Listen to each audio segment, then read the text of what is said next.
I know a lot of people have asked you, how did you get in there? You did snowboarding photography and everything. But what I want to ask you, is there a requirement of specific contacts to get into this industry, or how did you get a perfect contact in this industry? Because you did it for your friend, music festival magazines and stuff, then you went into IAD&T, because a lot of photographers here, they say you need a contact to get inside. It is definitely not an easy industry to get into, but it's definitely possible. I think you should really, if you want to go into this industry, you got to ask yourself the question, why do I want to do it? Am I in there for the love of photography, or do I want to be on stage and meet all the DJs and be a cool guy? If the latter is the case, I think you'll be in the wrong spot. It is cool, you'll get tired of it, and it really doesn't work like that. People like that get flushed out really quickly. But if you're there for the love of photography, and if that is your main goal, making beautiful photos in a really cool scene, it helps having a contact. You need your break in, but there's lots of ways. You, as I said, you can work for magazines, you can work for blogs, you can maybe friend DJs. There's clubs that might give you jobs. You got to understand, and it's what I tell a lot of people, because I think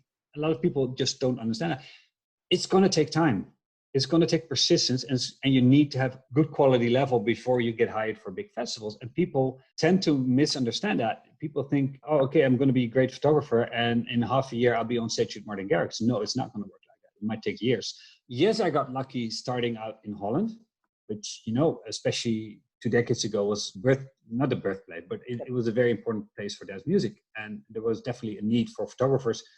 And there weren't many, because nobody shot digital, you know, everybody shot slide film and everything. So it was a lot harder. I've completely lost my point here. No, it's fine. It's not losing your point. I know where you're going it. You just got to understand, except for, you know, being a good photographer, which takes time. It takes experience. You got to do it a lot of times. Everything you want to get good at, you have to do it a zillion times. Nothing, you know, every great cricket player has practiced his whole life. Every great musician has practiced his whole life. And the same for photographers. It's going to take you years to reach a certain good level. And you got to be reliable. If people want to hire you, sure. If people are going to pay you money, you better be reliable. So we switched around because the light was just getting crazy. It was even blinding my eyes. It's the thing with Dutch weather. It can rain, sunshine within like 5 minutes. And now the sun comes out apparently. And but it's still. So let's talk about it's going to take time, and you got to realize you got to have a certain amount of quality in your work, and that just takes practice. It's simple as that. And if you're willing to put in the hours, you can definitely make it work. There's amazing photographers in India and anywhere around the world.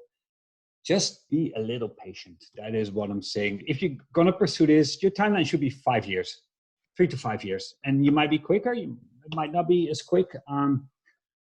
But it's simple as that.